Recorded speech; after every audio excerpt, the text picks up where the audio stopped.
मुकदमात के ज़रिए टैक्स से बचने की कोशिश करते हैं। इन केसेस की कमज़ोर पैरवी की वजह से हुकूमती महासिल तवील अरसे तक इल्तवा का शिकार रहते हैं।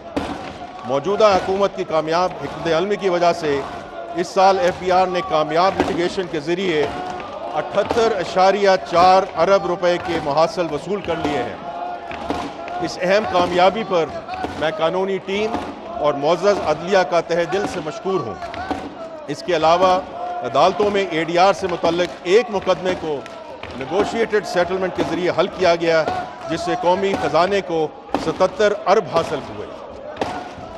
अब मैं जनाब स्पीकर आता हूँ एनर्जी रिफॉर्म्स की तरफ। जनाब स्पीकर, मुआशी तरक्की के लिए पावर सेक्टर के शोबे की अहमियत मुसल्लमा है। हमने मुआशी तरक्की के हसूल और मुल्की सनत के लिए बिजली की अहमियत के पेश नज़र सनती शोबे के लिए बिजली की कीमत में 31% से ज़ायद कमी की है, जबकि 1 करोड़ 80 लाख मुस्तहिक और प्रोटेक्टेड सार्फिन के लिए बिजली की कीमत में कमी 50% से भी ज़ायद है। हमने IPPs के साथ मुआहिदों पर नज़रसानी की है, जिसके नतीजे में 3000 अरब रुपए से ज़्यादा की बचत होगी। इस तरीक़ाकार पर अमल करके हम माहौल के लिए नुकसानदेह 3000 मेगावाट गुंजाइश से ज़ायद फर्नेस ऑयल पावर प्लांट्स को बंद करने में कामयाब हुए। हमें एहसास है कि मुस्तकिल बुनियादों पर बेहतरी लाने के लिए पावर सेक्टर में गहरी और बुनियादी इस्लाहत लाना ज़रूरी है। हमने आगे बढ़ते हुए फैसलाबाद, गुजरांवाला और इस्लामाबाद की 3 डिस्ट्रीब्यूशन कंपनियों की निजकारी का तकरीबन आधा अमल मुकम्मल कर लिया है और इनकी निजकारी के तमाम ज़रूरी लवाजमात पूरे कर लिए गए हैं। हमने बिजली की तरसील के इदारे NTDC को मौसर बनाने के लिए इसकी तंजीमें 9 की है और इसे 3 नई कंपनियों में तकसीम कर दिया है। ये कंपनियां मुस्तकबिल के प्रोजेक्ट की मनसूबाबंदी और उन पर अमल दरामद की जिम्मेदार होंगी, ताकि बिजली के तरसीली नज़म में रुकावटें दूर की जा सकें। इन इदारों को चलाने के लिए आलमी मयार के अफराद तैनात किए जाएंगे। जनाब स्पीकर, मुझे ये बताते हुए खुशी महसूस हो रही है कि अब बिजली की तकसीमकार कंपनियों का इंतज़ाम प्रोफेशनल बोर्ड्स के सपुर्द है। हमने इन बोर्ड्स में सियासी मुदाखलत को ख़त्म कर दिया है। प्रोफेशनल बोर्ड्स के आने से इन कंपनियों ने सिर्फ 9 महीनों में अपने नुकसानात में 140 अरब रुपए की कमी की है। इंशाअल्लाह हमारा अज़्म है कि अगले 5 सालों में कंपनियों के इन नुकसानात को मुकम्मल तौर पर ख़त्म कर दिया जाएगा। बिजली के शोबे में कम्पेटिटिव और आज़ाद मार्केट के क़याम के लिए कानून साजी और ज़वाबत को हतमी शक्ल दे दी गई है और अगले 3 माह में इस पर अमल दरामद शुरू हो जाएगा। पाकिस्तान की तारीख में पहली बार तवानाई बचत के असूलों पर मबनी बिल्डिंग कोड्स मंजूर किए गए हैं और वफाकी और सूबाई इदारों को इन ज़वाबत पर मुकम्मल अमल दरामद की हिदायत की गई है, ताकि मुस्तकबिल में बनने वाली तमाम तामीरात तवानाई के एतबार से मौसर और फ़ाल हों। हुकूमत ने सस्ती बिजली के हसूल के लिए जामे मनसूबाबंदी कर ली है, जिससे आने वाले दिनों में सस्ती बिजली का हसूल मुमकिन होगा। इस मनसूबे के तहत अब तक 4000 अरब रुपए से ज़ायद की बचत की है और 9000 मेगावाट गुंजाइश के महंगे बिजली घर, जिन्हें नेशनल ग्रिड में शामिल किया जाना था, तर्क कर दिया गया है। इसके अलावा हमने बिजली की पैदावार के ऐसे तमाम प्लांट्स को बंद कर दिया है जो जेनकोस की शक्ल में सरकारी मलकियत में थे। इन प्लांट्स के फालतू आलात की फ़रोख्त का अमल शुरू हो गया है, ताकि इन इदारों के बायस मुल्की खजाना पर 7 अरब रुपए सालाना से ज़ायद का बोझ ख़त्म हो सके। जनाब स्पीकर, गुज़श्ता चंद सालों के दौरान हमने पाकिस्तान के तेल और गैस के शोबे में टारगेटेड रिफॉर्म्स की, जिनसे सरमायाकारी में इजाफा और स्ट्रेटेजिक डाइवर्सिफिकेशन बलबोते पर नुमाया तरक्की हुई है। एक्सप्लोरेशन एंड प्रोडक्शन ENP के शोबे में कंपेटिटिव बिड्स में ख़ास तौर पे तुर्क पेट्रोलियम समेत बैनुल अक़वामी कंपनियों की खासी दिलचस्पी रही, जो तवील अरसे के बाद ऑनशोर सेक्टर में काबिल ज़िक्र बैरूनी सरमायाकारी की अलामत है। Pakistan offshore exploration bid round 2024 का आगाज़ एक दहाई से ज़्यादा अर्स के बाद अमल में आया, जिससे ऑफशोर सेक्टर में ENP सरगर्मी बहाल हुई, जबकि तेल और गैस की मुतअद्दिद दरियाफ्तों से इंपोर्ट सब्स्टिट्यूशन में मदद मिली और एनर्जी सिक्योरिटी में बेहतरी आई। ENP कंपनियों ने मुस्तकबिल में तेल और गैस की तलाश के लिए 5 अरब अमरीकी डॉलर से ज़्यादा की सरमायाकारी करने के अज़्म का इजहार किया है। पहले से रवां फील्ड्स पर जदीद टेक्नोलॉजी इस्तेमाल करते हुए उनकी इस्तेदाद बढ़ाने के मनसूबों पर भी तवज्जो मरकूज़ की गई। पेट्रोलियम पॉलिसी टाइड 2012 टाइट गैस पॉलिसी में तरमीम, बेटर प्राइसिंग समेत मुतअद्दिद पॉलिसी इस्लाहात से कंपेटिटिवनेस में बेहतरी आई। रिफाइनिंग एंड डाउनस्ट्रीम सेगमेंट में पाकिस्तान रिफाइनिंग पॉलिसी 2023 के ज़रिए मोमेंटम देखने में आया है, जिससे यूरो 5 अपग्रेड्स और इस्तेदाद में तोसी लाने में मुआवनत मिली। फ्यूल प्राइस की डीरेगुलेशन की जानिब इक़दाम का मकसद कंपटीशन और निजी सरमायाकारी को फ़रोग़ देना है। जनाब स्पीकर, रिकोडेक में वाक़े तांबे और सोने की खानें हमारे मुस्तक़बिल का एक अहम असासा है।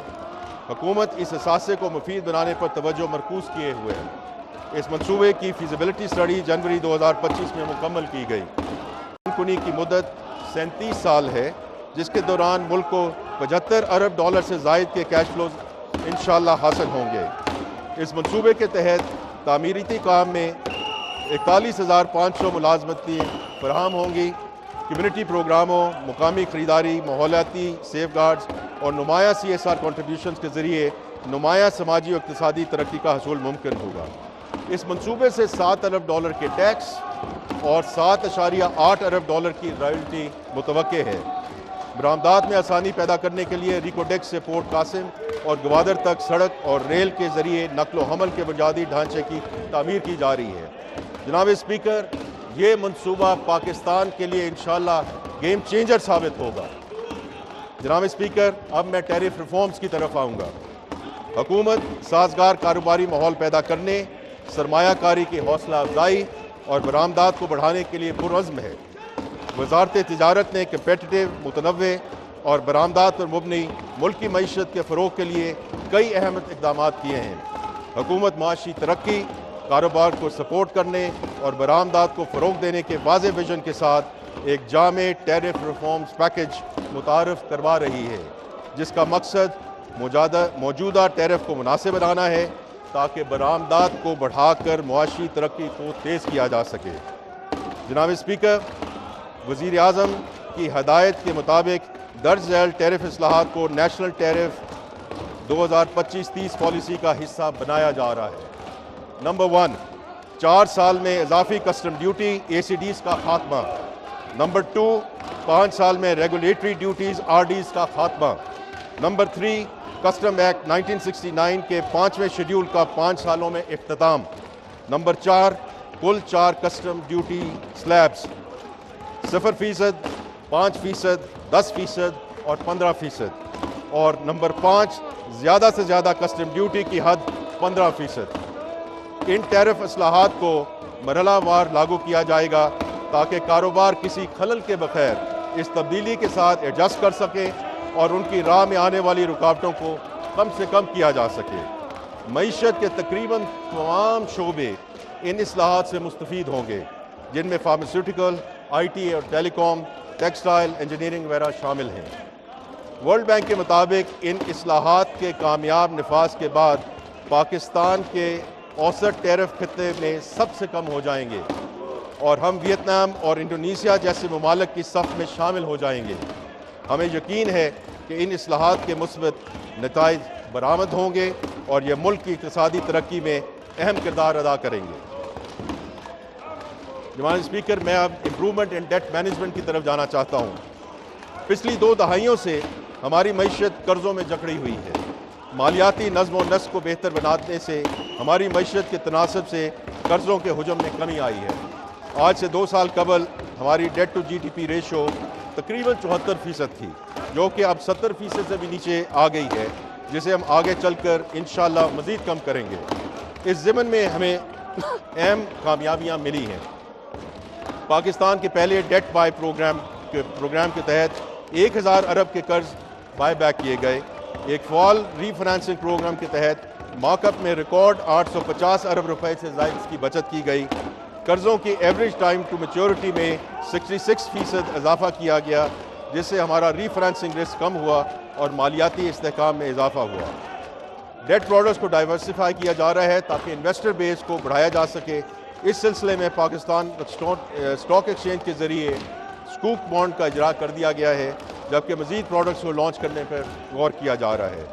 ग्लोबल बेस्ट प्रैक्टिसेस के मुताबिक डेट मैनेजमेंट ऑफिस की रीस्ट्रक्चरिंग की जा रही है।